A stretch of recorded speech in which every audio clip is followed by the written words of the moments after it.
Chapter 6, Plight. Archibald padded down the stone steps with the bundled baby cradled in his left arm.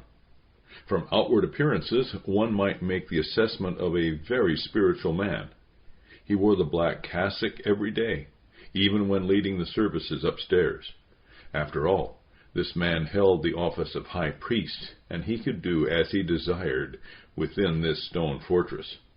A handful of souls would enter the gate on a daily basis.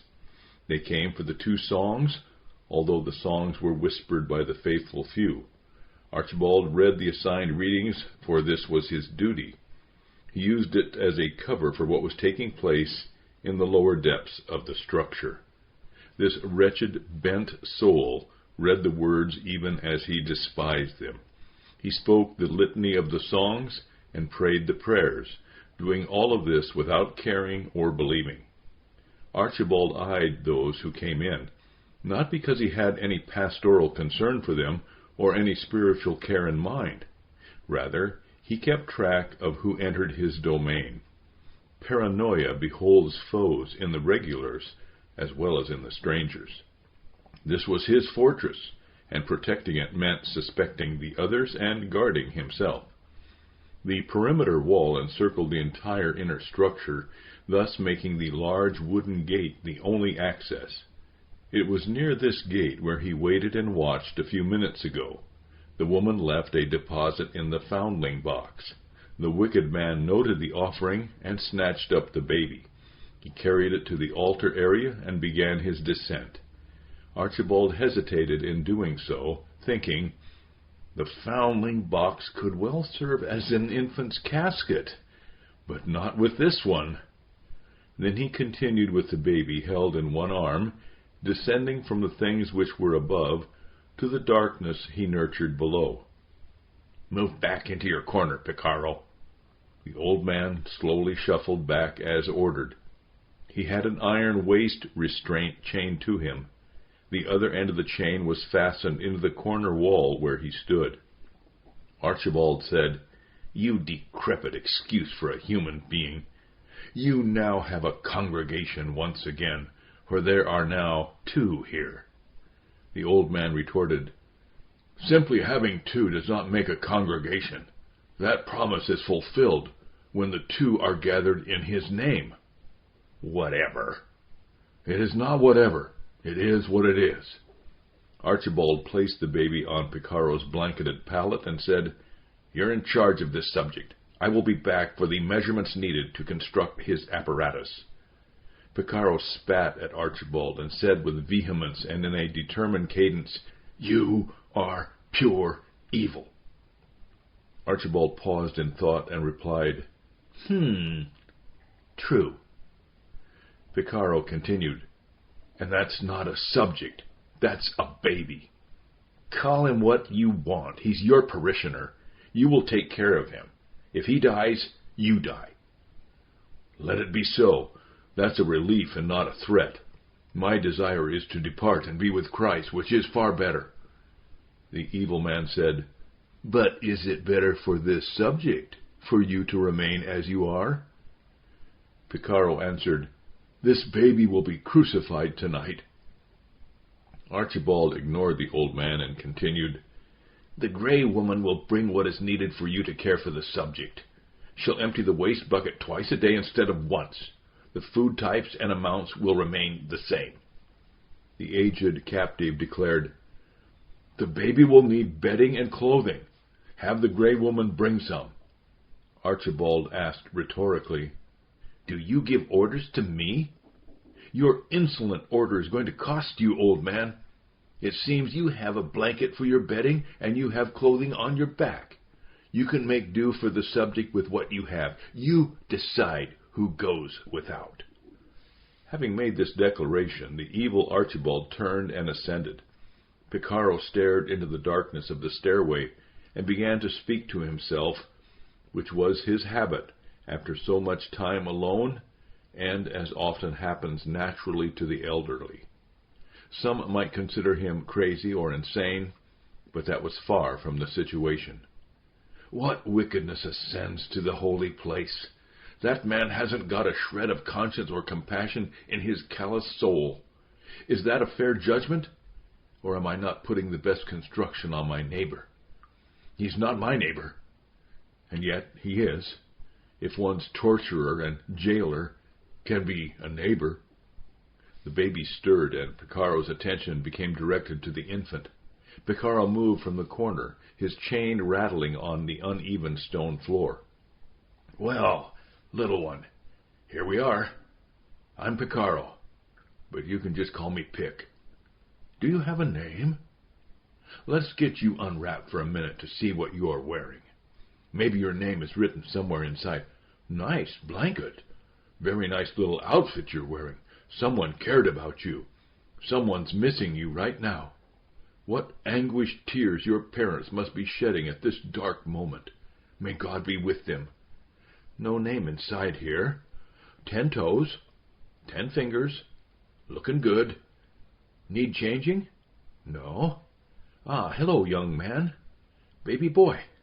So, let's make sure you're okay. I'm going to turn you over and check your back and the back of your head. Everything seems to be... Picaro jerked into a frozen position. He instantly knew what the situation was when he saw the letters inked on the baby's back. Doppelganger. Oh, little one, a people's superstition results in this. A man's wickedness compounds it. But you don't know about any of this, do you? What a sorry state you're in. You have been disowned by society. Other than several inside these walls, perhaps only one person knows that you exist. Your mother. How she must be weeping at this moment. God, please be with her. And I can't promise you anything here except a life of pain and a struggle to take each breath. You're looking at me with those innocent eyes. You watch me, and you have the look of trust. You seem to be expecting it of me. I'll do what I can to help you for as long as I can. So let's begin. As I said, I am Pic, and you are, well, you are unnamed. Let's see. I guess it's up to me to name you. What shall it be? Picaro quickly wrapped the boy and picked him up as he heard footsteps on the stairs. The gray woman entered the candle-lit room, a bundle under one arm, an empty pail held in the same hand, and a jar of water in the opposite. The expression on her face was one of an emotionless demeanor. Picaro wondered if this was caused by either being seemingly indifferent or being bored with indignation, or from an infected soul due to the evil one above. She put the items on the small side table and set the pail on the floor. Without a word or change in her face, she took the other pail. The gray woman turned to leave. The old man said to her, "Thank you. You're most kind. Anything extra that you bring down to us would be greatly appreciated." The gray woman said nothing, and although she hesitated in her assent, she neither turned back nor replied. After a moment, she resumed her departure. "I mean, there are some food items a baby needs that I don't get in my daily rations. Also, an extra candle would benefit the baby, and some extra rags. Actually, forget the candle. The rags are much more necessary. And the food, the baby food." There was no response from the gray woman as her footfalls dampened into silence. "Well, now, little one, we have what we need for this night. Everything but your name. I've no idea what your mother named you, if indeed she did. It's not written on your back. But I'm sure she loved you. And listen, little one, I will care for you and do what I can for you, but I truly fear for what is ahead for you, little one. Oh, this won't do. I can't keep calling you little one. That's a good name, but not for long. You'll grow. At least, I think you will. It's hard to tell how big you're going to get. It's hard to tell how warped you're going to be. But I digress. Your name. Okay, so I'm going to have to give you a name. If you don't like it, you can change it someday, if someday comes. As for now, you must die, but don't let that scare you. There's no pain or hurt in the death you die tonight. Oh, I have the perfect name for you. Wait until you hear it. Just a moment." The baby boy looked at Picaro as if he understood every word being said. He didn't, but he watched the old man with eyes that revealed no fear. There were, if possible, the eyes of trust. While still holding the baby, Picaro placed his empty food bowl on the table and poured water into it from the jar. He spoke the words of invocation, recited the creed, and prayed the prayer. He recited some words from memory about little children being brought to the Lord God. Then he poured water on the head of the baby and said, "Plight, I baptize you in the name of the Father, and of the Son, and of the Holy Ghost. Amen. Plight, you are now a child of God and an heir of heaven. You have been crucified with Christ. Now your life is hidden with God through his Son. You are Jesus' little lamb. You are Plight. Welcome into the family of God. The Lord bless you and keep you. The Lord make his face shine upon you and be gracious unto you. The Lord lift up his countenance upon you and give you peace." Can you say, "Amen"? Amen. This is most certainly true. Well done, Plight. As he said this, Picaro made the sign of the cross. Chapter 7. The Council. The doctor called the council together and asked for updates and progress. The general presented a situation report about troop deployment, tactical plans, logistics and resupply plans, enemy strength, patrolling, sorties to develop fluid actions, enlistment figures, and priority targets. We're not ready, but we will be at the dawn of the day. The politician gave a status report on strategic placement of personnel, infiltration of education centers, effective predictions of neighborhood organizers, and program implementers. The politician continued, "We'll not really be sure when we're ready. The general deals with military science, I deal with societal art. Science lends itself to numbers and understanding. Art puts us in the arenas of intuition and instinct." The doctor spoke sternly. "You don't need to educate us. Your words border on an apology. Apologies are for the weak." The politician retorted, "Are you educating us?" The recruiter broke the tense atmosphere. "We have trouble recruiting quality spies and assassins. The ones we now have are mediocre. Drugs and alcohol are often their priority. Keeping the killers contained is a challenge. They're as ready as they're going to be for the dawn of the day. We have a few good spies, and they continue to provide excellent information through dead drops and their preferred tradecraft exercises. A drug-free, alcohol-free, ideological assassin, not motivated by money, would be an excellent asset. We must make do with what we have until the day, and yes, I am educating you. Deal with it." The council adjourned, and the four men receded into the dark corners of the night. Chapter 8. Zechariah. "Going to the oasis so soon?" asked the watchman from his position at the balcony on the second story of the tower. The young widow answered smartly, "Watchman, I'm not early. I always leave an hour before dawn." The watchman laughed in admiration and continued, "You know what I mean. It's only been 6 days since you gave birth to Zechariah. Now you are already back to your daily trip to the oasis." Ignoring his line of questioning, she spoke, "Watchman, tell me of the night." The watchman's tone changed, now speaking quite formally. "The night was quiet. Since the last of the men returned from the river with clay shortly after sunset, no one has passed by my view. The way appears clear for you, but please remember that appearances do not always speak of safety. Reports have been received of a Manichaean harassing those taking water from the oasis to the riverbed. There are no physical enemies nearby, but what you will encounter in the distance, either physical or spiritual, remains unknown to me. I have not seen any sandmen among the desert wanderers for many days, but they may be nearby, as there are some in the city. Be cautious and prepared. As you know, the king has promised to return. Be ready if you meet him on the way.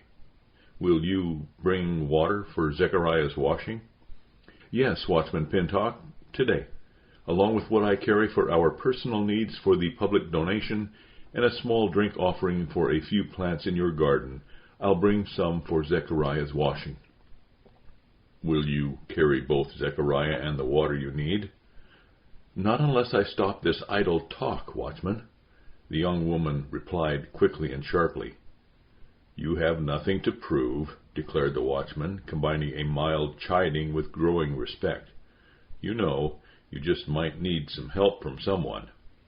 "Evidently I do not," she said with measured bite. The remark pierced the pre-dawn darkness as well as the watchman's soul.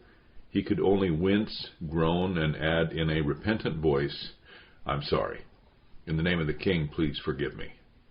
The young widow said nothing, opting to wave an absolution as she passed the tower and ventured into the pre-dawn light of the cold southwestern desert. Zechariah's mother was one of those women forced by the circumstances of life to live beyond her young years. Orphaned at 10, she was taken in and raised by her grandmother. While still in her teens, she married and soon became widowed. Zechariah was born shortly after her 20th birthday. Sudden, tragic, senseless, easily prevented, horrible, cold, life-changing events end both childhood and marriage. The people who are left must go on, and usually do so by polarizing to one of two opposite directions, either defiant rejection or lip-pursing acceptance. The former is a covenant with death that, in its manifestations, ranges from immobile depression to vindictive acts of anarchy. Of the two poles, consuming rejection is the easier path because it is natural and wide, the one chosen and walked by the majority. The other direction is a testament of life, one confessed in a dying world, one in which the king is acknowledged as permitting such tragedies when he had the power to prevent a child from being an orphan and a wife from being a widow. This narrow way is the more difficult and demanding because it involves not only a struggle with oneself, but also a certain wrestling with the king. He promises that everything happening in the world, while not necessarily his will and desire, will ultimately work out to the benefit and good of the king's people.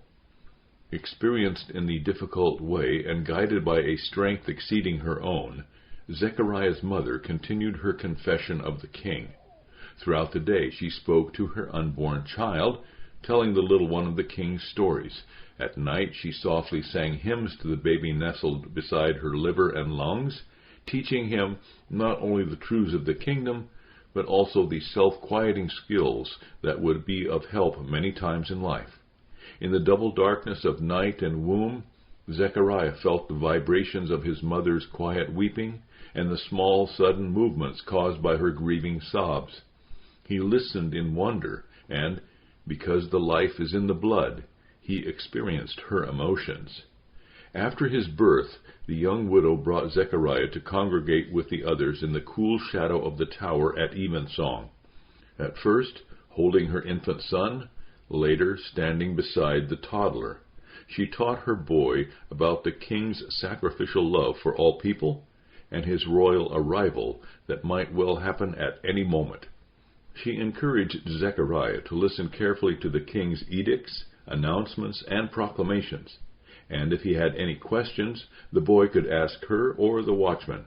Even though one or two scowled and grumbled guttural noises of indignant disapproval, most people smiled when, one day, at the appearance of the watchman on the second-story balcony, the little boy prematurely asked the versicle in a still, small voice, "Watchman, tell us of the night." With a smile of admiration, the watchman soberly delivered the appropriate liturgical response. In the 9th year of the boy's life, Zechariah questioned his mother as they journeyed to the oasis after mornsong. "Mother, is the king more powerful than the watchman?" She laughed within herself and replied, "Yes, Zachy, he is. The king is more powerful than anyone or anything." Several minutes of silence preceded his next question. "Mother, does the king love you?" Yes, Zechariah, he loves us both, more than we can know. In a slightly different tone, he asked, Does the king not love you? Child, she said, adjusting her water jug in order to look into his eyes, you're asking a strange question, but you're thinking hard about something. You must ask the same question with different words. Okay, Mother, he replied, and continued a moment later. Does the king not hit and then hit? She wrinkled her brow and said, Zeki, I don't understand your question. You are thinking about something, but you should not tell me about that something until you are able to ask me a clearer question. Ask the same question again, but use different words. With a hint of frustration, he responded quickly, Does the king love us and then do bad things to us because we did bad things to him? Okay, Zeki, I believe I am beginning to understand your question. The king always loves us. The king is good and does not do bad things to us. Sometimes you do bad things, sometimes I do bad things. The king does not do bad things to us because we do bad things. However, sometimes the bad things we do have consequences. Remember the time you were playing around the water jug even though you knew the rule? Yes. Well, you did a bad thing by breaking the rule. Then because you broke the rule, the water jug was broken and all the water spilled. Was it the king's fault? No. Was it my fault? No. Were you able to get a drink of water that day? No, I got very thirsty. Yes, and being thirsty was one of the consequences that you had because you broke the rule. Now, Zeki, who else suffered that same consequence? The boy thought for a moment and then looked at his mother. You did. That's right. I suffered the consequences because someone else broke the rule. After you broke the jug, do you remember how you felt inside? I felt real bad. I know what I had done, and it scared me. I wanted to run away and hide. Yes, son, you had a guilty conscience. That's another one of those consequences. But you forgave me, I remember. Yes, because I love you. I told you the rule because I love you. I didn't want you to suffer any of the consequences. I confronted you because I love you. I forgave you for the same reason. I love you. As you live with the consequences, I'll help you because I love you. Do you understand? Yes. Does the king love in the same way? Yes, but I'm not able to love perfectly. He loves you and me perfectly. Now tell me the something you're thinking about. Mother, what bad thing did I do that made the king kill your husband? Zechariah! She exclaimed his name with increasing control and continued, The king did not kill my beloved John. There was an accident at the dune. Sometimes accidents just happen, and it's no one's fault, not yours or mine or anyone else's. But I must have done a bad thing that made the king angry, so that he didn't protect my father and made you live with the consequences. Oh, Zechariah, how do such thoughts form in your head? You weren't even born when your father died. You did nothing wrong. You couldn't. Let me see. Maybe we could work together and get an answer to your question. Let's begin by you explaining why there are Yankers and Yankees working at the edge of the dune. Do you remember? Yes, he answered. Sometimes there's a sandslide, and the Yankers watch for those times. The digging Yankees are in constant danger, and they trust that the Yankers are looking out for a sandslide and will jerk them away if a slide begins. Okay, fine. Now tell me about the ropes used. The ropes?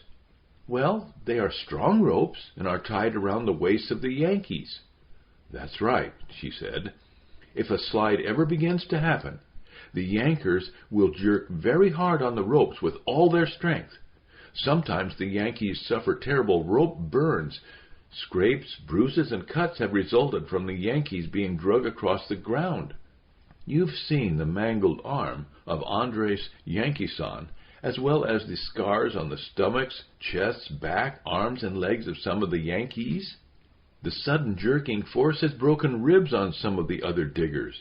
There is truth to the saying, a jerk at both ends of the rope is an awfully good pain. Son, why are these violent jerks and pains inflicted by the jerkers?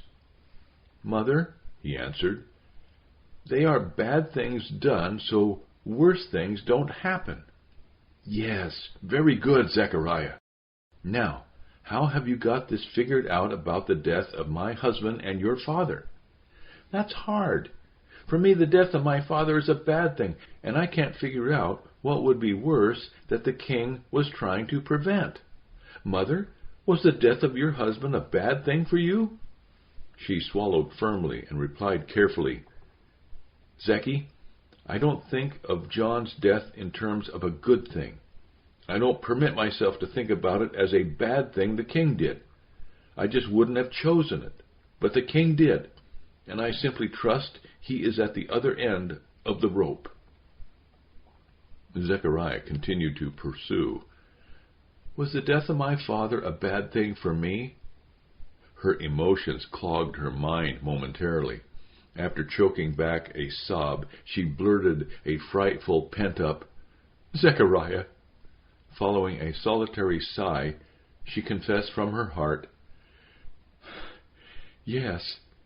She held her son closely and wept openly. Later, they continued their walk in the direction of the oasis, neither speaking for extended minutes. The woman sensed another question and said, Have you formed your thoughts yet? He asked, Mother, is the king more powerful than the dune? Recognizing the struggle taking place in her son's mind, she answered him, Yes. An hour later, as they sat in the bushy shade at the edge of the water and filled their water jugs, she said to her son, You remember I told you that you could ask me any question you had? I remember. Please remember this also. While you may ask any question, there is no certainty that I am able to answer it. Zecky, do you understand? I do. Perhaps I shall save some of my questions and ask the king one day. I think you should. In the meantime, dear son, please do not trouble yourself too much with these matters. Chapter 9. Cavin. Huddled in a dark niche in the hardened hut was Cavin Yankerson, son of Darren Yankerson and Kareen, Digger's daughter. Cavin lived under a single board shelf and behind a raveled khaki curtain. The young teenager was entering puberty. Throughout his years he had experienced the will of his father and learned by conditioning to remain out of sight and hiding quietly in the darkness. As a child, he was mistreated so badly from infancy by a parent and ignored by the same for the same period of time that he didn't know any other way of life. He had no conscience. He hated his mother for being so weak and his father for being such a beast who beat and brutalized both him and her. At night, Cavin would have remained hidden in his spot and never come out had not hunger overcome his cerebral fear of another beating. The warped teenager watched his intoxicated father eating, noting the places where bits of bread and pieces of food fell. Usually, Darren fell asleep before his meal was finished. Cavin watched and waited, listening especially for the deep snores. When he heard them, he quietly ventured forth and snatched the nearest crumbs on the floor. With the appearance of a statue, he listened again. His head raised to the level of the table, and his eyes beheld the unfinished meal. Most of the time, Cavin was able to take the food and retreat into his world.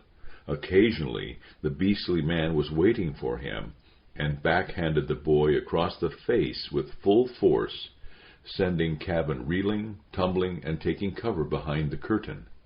There he recovered from his whirling head, stinging face, temporarily dislocated jaw, ringing ear, and bleeding eyebrow. Darren bellowed a laugh and spewed out the slurred words, "Boy, If you're gonna eat in my world, you're gonna have to be bigger and badder than me." Cavin said nothing aloud. He muttered a few words silently to himself. As he sat in the darkness, rubbing his wounds and repressing his hunger, he rocked slowly. Cavin looked the look that promised and threatened. "I will. I will. Tonight I will." And he did. For hours he waited behind the khaki curtain and fumed as he restrained himself. The drunken Darren cursed his wife and threatened to beat her. Neighbors yelled at him.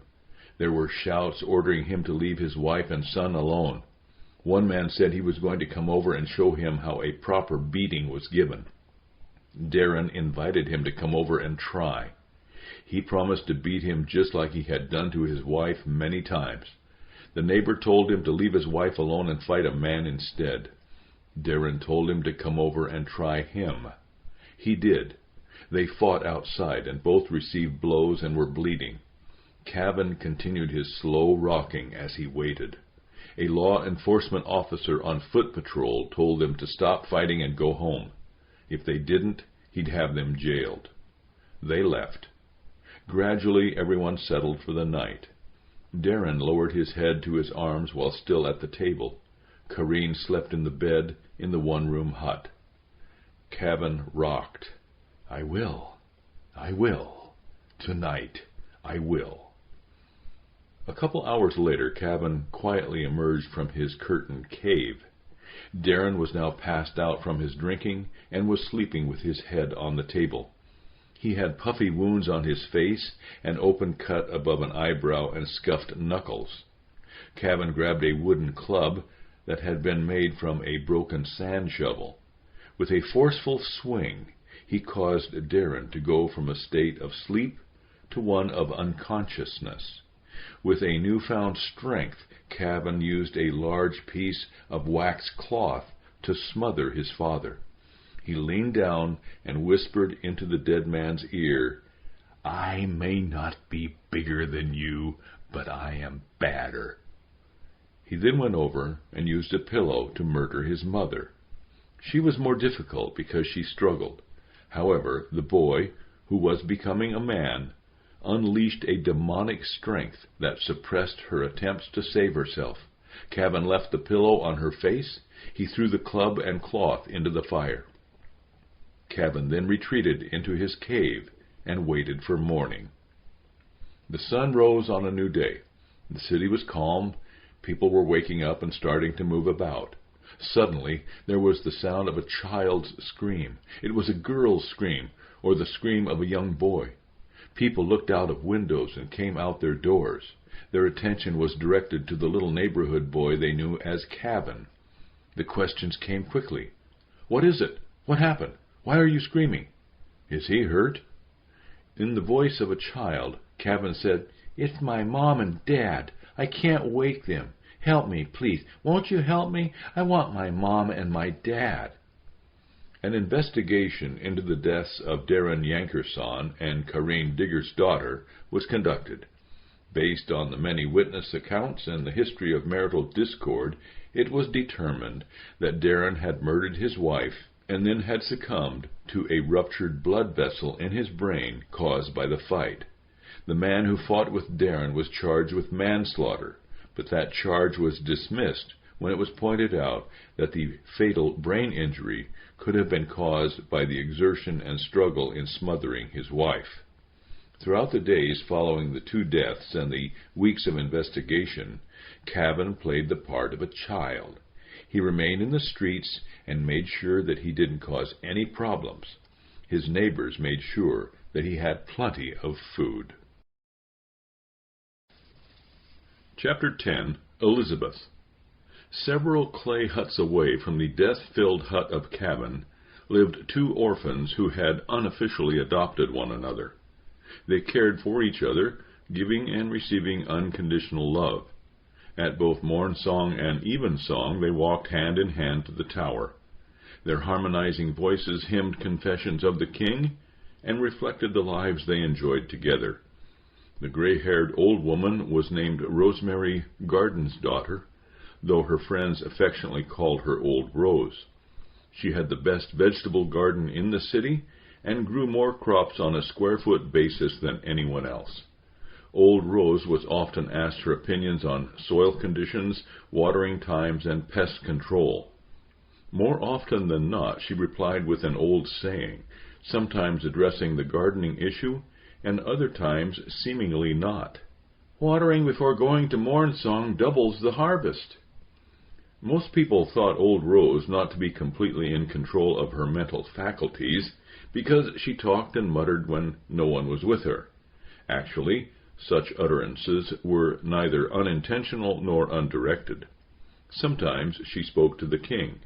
At other times she recited certain steps in various horticultural processes, speaking to herself so she didn't lose her place and forget an important step as a result. Contrary to outward appearances, Old Rose listened and watched. She had seen the lumps on Karin's face and listened to the hurt in her heart. Old Rose heard the smallest points in the watchman's proclamations, appropriating the truths for her own well-being, and making certain that her adopted hut-mate understood the applications of severity and kindness. The other orphan in the hut where Old Rose lived was a 12-year-old girl whose name was Elizabeth. When she was but 9, she came to Old Rose's clay hut with nothing but a dirty blanket. She lost her parents during an outing and had wandered in the wilderness for days. She asked to stay with Old Rose and was welcomed. Elizabeth brought joy to the solitary life of the lonely gardener. Within hours, if anyone had been near enough to hear, Old Rose's mutterings included repeated volleys to the king, words of awe, songs of thanksgiving, and petitions pleading to be able to keep the girl. Elizabeth found solace and comfort with Old Rose. The two orphans were inseparable. Each day, hand in hand, they made the 2 trips to the tower. Elizabeth and Old Rose traded vegetables for supplies, especially water. Together they worked in their garden, the elder teaching the younger about every aspect of productive gardening, the younger showing the older how to look at things with wonder and excitement. Old Rose's eyes twinkled in awe, her lower jaw dropped, and her mouth ceased its mumbling when Elizabeth asked a question one day, "May I call you Rosemary?" The old woman had not been called that name in more than 3 decades. It would have sounded foreign, and she would have been offended had anyone else spoken that name and made that request. But this child was different, and the way she said the old woman's name and the manner in which she asked the question were like the casting of an enchantment. The name Rosemary sounded clear and clean as it tripped effortlessly off the lips of Elizabeth. Old Rose could only nod permission. Elizabeth added in a whisper, "I'll only use Rosemary when we're alone, like this, okay? If anyone else is around, I'll use Old Rose just as the others do. That way, it'll be special between you and me. Okay, Rosemary?" Again the old woman nodded her approval, being further amazed and prompting her to confess to herself, "Indeed, child, it is special between us. And you can call me Ellie when others are around, and Elizabeth when we're like this, okay?" "That sounds just fine, Elizabeth." In the dusk after evensong, the 2 orphans walked back to their hut holding hands. Depending on the mood, they talked, sang, discussed the proclamation, listened, recited a reading, or watched. After arriving home, they put out the fresh vegetables, a melon or 2, a loaf of bread, and a few pieces of fruit for the shadow child. Shortly thereafter, they went to bed and fell asleep quickly, Old Rose's hand resting on the back of Elizabeth. In the morning, the food was always gone.